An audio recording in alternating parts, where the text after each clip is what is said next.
soy bióloga y trabajé sobre el control agroecológico de las malezas. Y me pasé 2 años de mi vida en el microscopio analizando semilla por semilla qué era lo que había en esos suelos. Un día estaba almorzando en un pueblito en México de viaje y me sirven algo que era delicioso pero que yo no sabía qué era, y cuando pregunté qué era me dijeron que era verdolaga, la planta que había estado combatiendo esos últimos 2 años de mi carrera. Y eso hizo un clic en mi cabeza.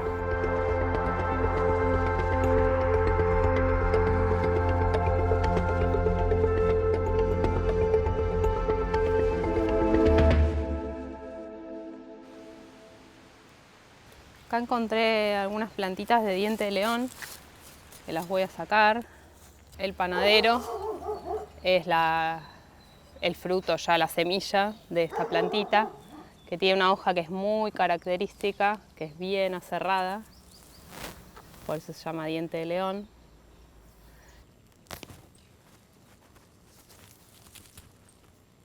Y esto se cree que es un alimento del futuro porque tiene más calcio que la leche y más hierro que la espinaca. Pero es una planta silvestre y es la más cosmopolita de todo el mundo. Donde sea se encuentra diente de león. La definición de malezas es una definición siempre antropocéntrica. Esto quiere decir que es la definición que el hombre le da a una planta según la ubicación. Una maleza es una planta que creció fuera del lugar o que no nos sirve. Conociendo cuáles son y sabiendo seleccionarlas, podemos preparar con eso algo delicioso que nos nutra y que enriquezca nuestro día a día desde nuestra alimentación.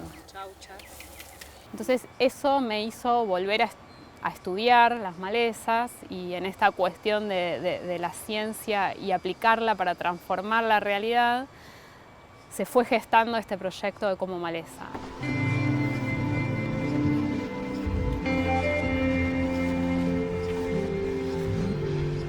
Como Maleza es un proyecto que vincula biología y cocina.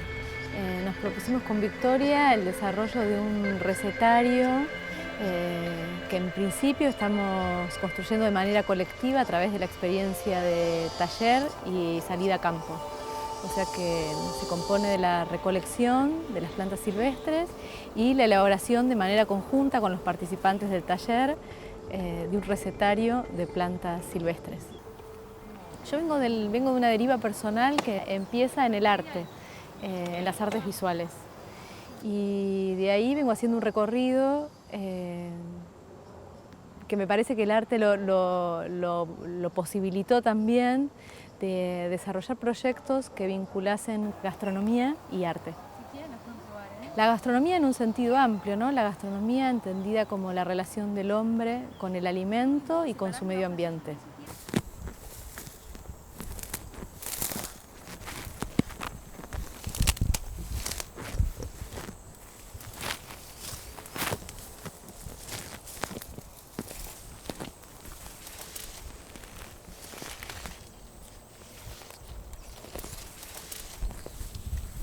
Estas son unas plantas que son bastante comunes, ornamentales, la gente las tiene en sus casas, y se llama chira. Y la raíz es como un tubérculo, que es algo parecido a un papín. Habría que cavar para ver si los podemos sacar.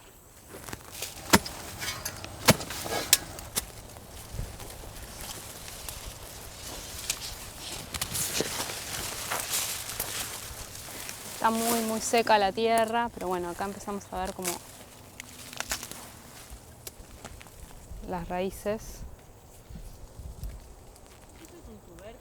Es un rizoma, que es como la raíz principal por donde va, después de ahí salen las raíces secundarias. Esto nos puede servir. Con estas las podríamos servir. Nosotros ahora las vamos a rallar muy finito con este rallador para que saltearlas rápidamente. Y después vamos a hacer una crema, una especie de hummus con oliva, limón y sésamo. El momento en el que el hombre descubre la agricultura Es como el momento más importante a nivel social, desde el punto de vista de que es la primera vez que el hombre logra tener más alimento del que necesita para sobrevivir. Lo que sucede es que con el devenir de los años, muchos, y la tecnología, comienza a convertirse en algo que tiene que ver más bien con lo comercial y con maximizar esa productividad para tener un negocio. Y empezamos a quedar en manos de la gente que tiene estas muchas tierras y empiezan a ser ellos los que deciden cuál va a ser nuestra alimentación en base a qué es ese alimento que se produce. Eso obviamente cambia un montón nuestra forma de alimentarnos, ya que solo tenemos disponible el alimento que se nos ofrece. Mira ahí, a ver si te parece. A ver. Yo creo que sí, Vicky. Sí. Sí, ¿no? Sí, sí. Bueno, un poquito, déjale 2 minutos más. Me sentí muy seducida cuando Vicky me cuenta su trabajo de tesis y que en realidad ella empieza trabajando sobre el control de maleza y de plaga y termina descubriendo que eso sobre lo que ella estaba trabajando para erradicar en realidad es un alimento.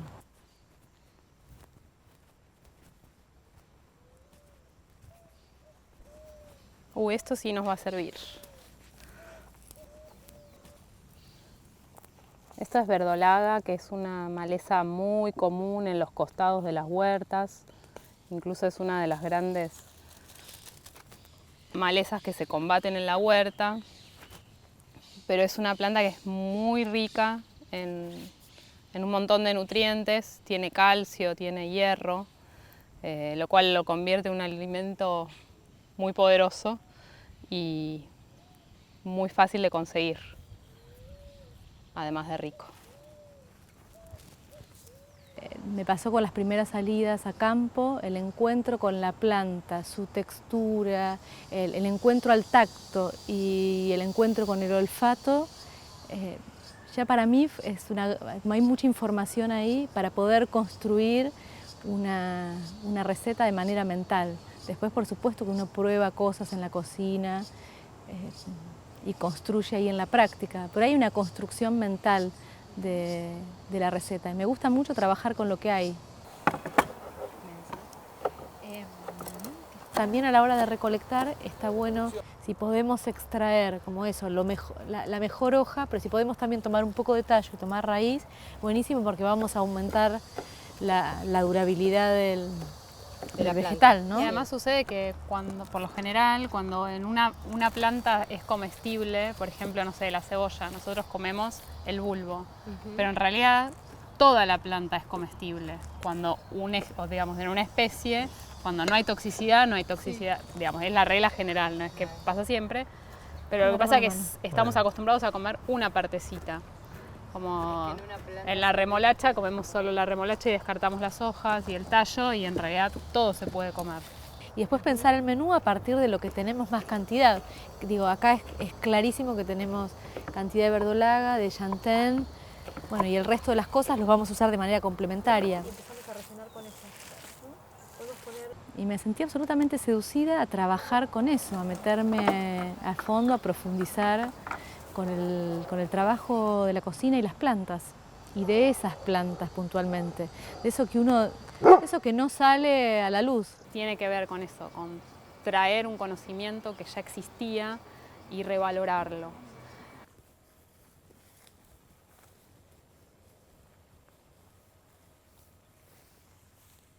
¿Qué es? Trébol. Trébol rojo. También se puede comer, es algo parecido al vinagrillo, o también está el otro trébol, el trébol blanco. Podemos ver las hojitas, 3 hojitas enteras. Esa es la característica del trébol, y la florcita como una inflorescencia también. Y esto también es muy rico.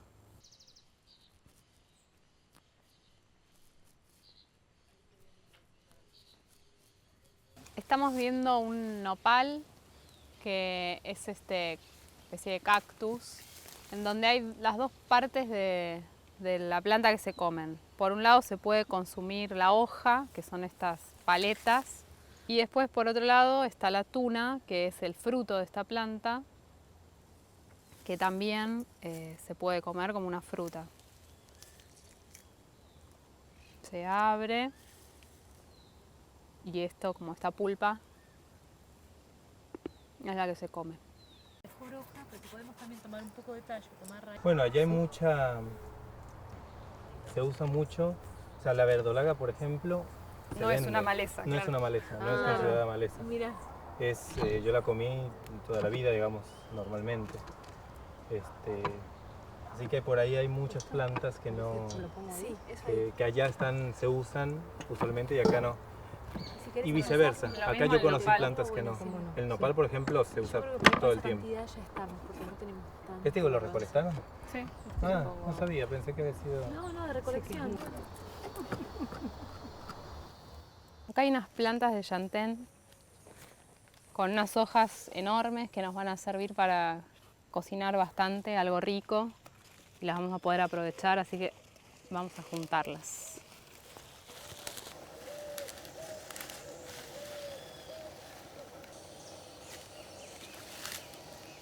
¿Y lo de las hojas del chantén, no crees que lo vaya haciendo? Sí, ¿querés hacer con harina de arroz y un poquito de agua, así muy con consistencia de yogur, Vicky?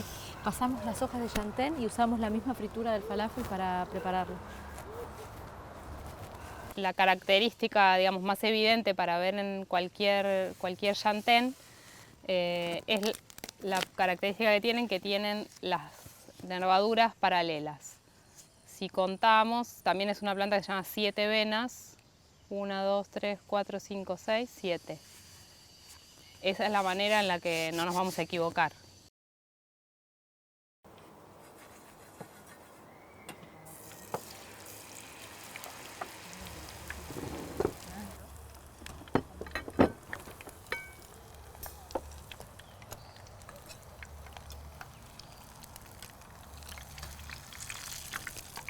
Esta sale más linda.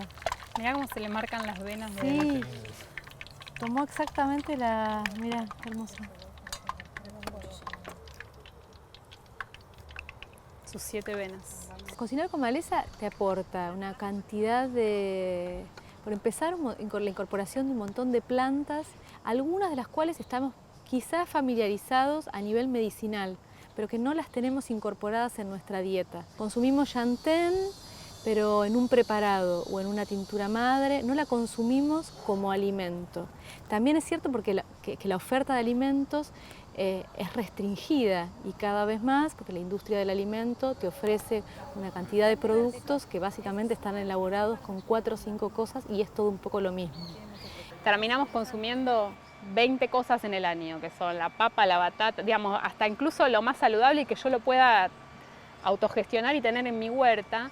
Nos acotamos igual, porque culturalmente es lo que conocemos, a determinados alimentos. Bueno, hay que ver, en realidad como maleza lo que hace es que te des cuenta que hay otros alimentos y hay otras plantas que también son alimento. Es ampliar la mirada y habilitar también una decisión política de voy a elegir el alimento que quiero consumir y no el alimento que me ponen para consumir, ¿no? En la sartén, trabaja con la pinza. Fíjate que no se te queme, lo vas moviendo así, después lo das vuelta. Mira. Y agarras de acá. Eso. A ver, fíjate de si lo podés dar vuelta. Bien. A ver si le puedo bajar un poquito el fuego. La inclusión de la maleza en el recetario y en mi cocina me ofreció un abanico de posibilidades, de nuevos sabores, no tanto de tratamientos, ¿no? Porque en definitiva a la hora de cocinar uno se enfrenta con eso, con hojas, tallos, tubérculos, pero sí en la amplitud de sabores, de poder experimentar con el sabor, que para mí es algo fundamental dentro de la cocina. Todo esto, por supuesto, riquísimo comerlo recién salido, horneado, frito. No es solo la decisión de incluir en la cocina la planta de no cultivo, la planta silvestre, la planta que puedo encontrar a veces en cantidades mínimas. Es trabajar con un sistema que es esto, que recupera el vegetal, que trabaja solamente con el producto de estación, que lo manipula de una determinada manera. Es una decisión política, ¿no? Para mí, desde ahí suma, como aporta a la biodiversidad del sistema y del sistema en su funcionamiento ecológico, pero también para entender nuestra alimentación desde otro lugar. Limón no había, ¿no? No. Bueno, igual si queremos algo ácido también podríamos, no, las moras las teníamos para el postre, pero podríamos servirlo con moras. Ay, qué rico. Para darle acidez también.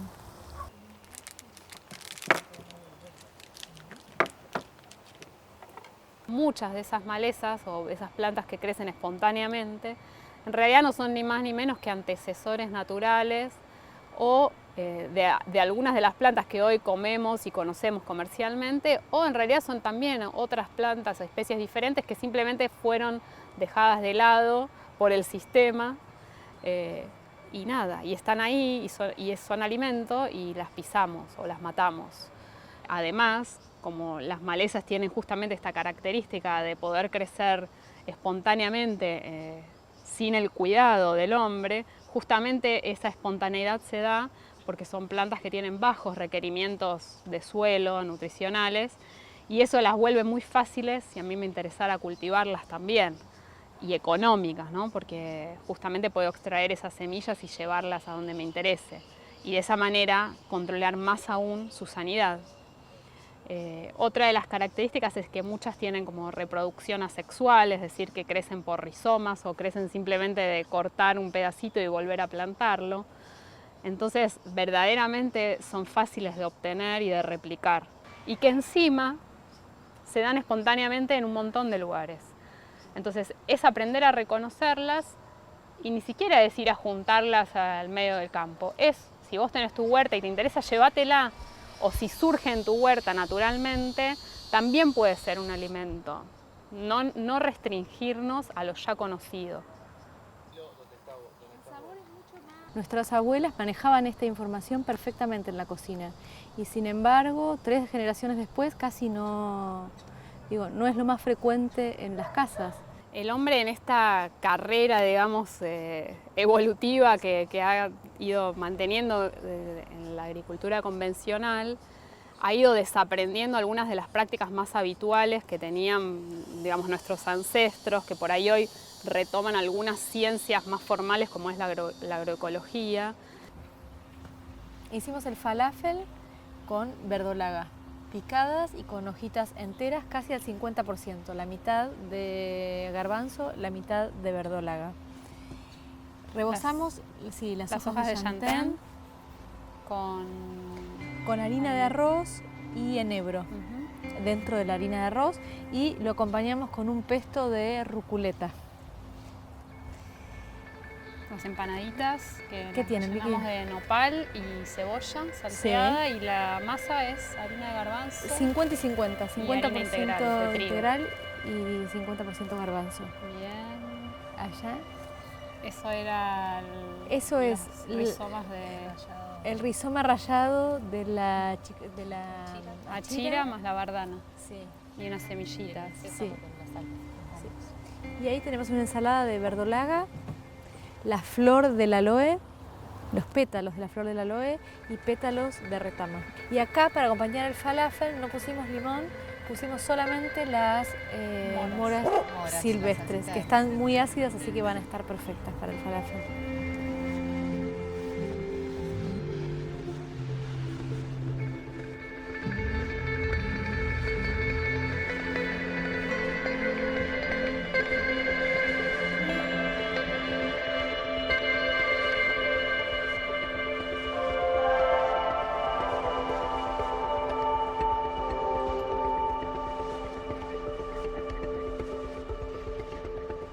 No creo que sea cultivar maleza en vez de la soja la solución.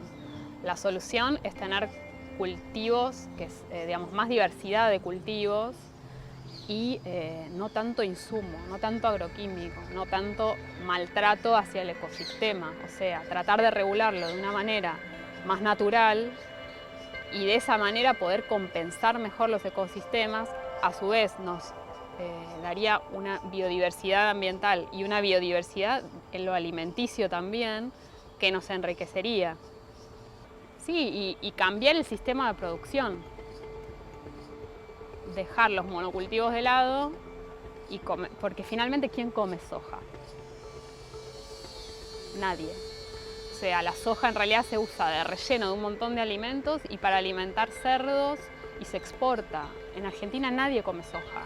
Alguien tiene que tomar una decisión y plantear que hay sistemas alternativos de mucha gente que está haciendo investigaciones y que funcionan. Ese paisaje, hasta tanto uno no tiene la posibilidad de nombrarlo porque lo desconoce, es un poco invisible. Entonces poder hacer una caminata y poder identificar las plantas, nombrarlas, recogerlas, preservarlas una X cantidad de tiempo hasta que puedan entrar en la cocina. Bueno, todo eso modifica la mirada sobre el entorno, ¿no? Sobre el paisaje. Una receta no es solo un listado de ingredientes y un modo de prepararla. Hay una dimensión cultural que está bueno rescatar y promover, ¿no?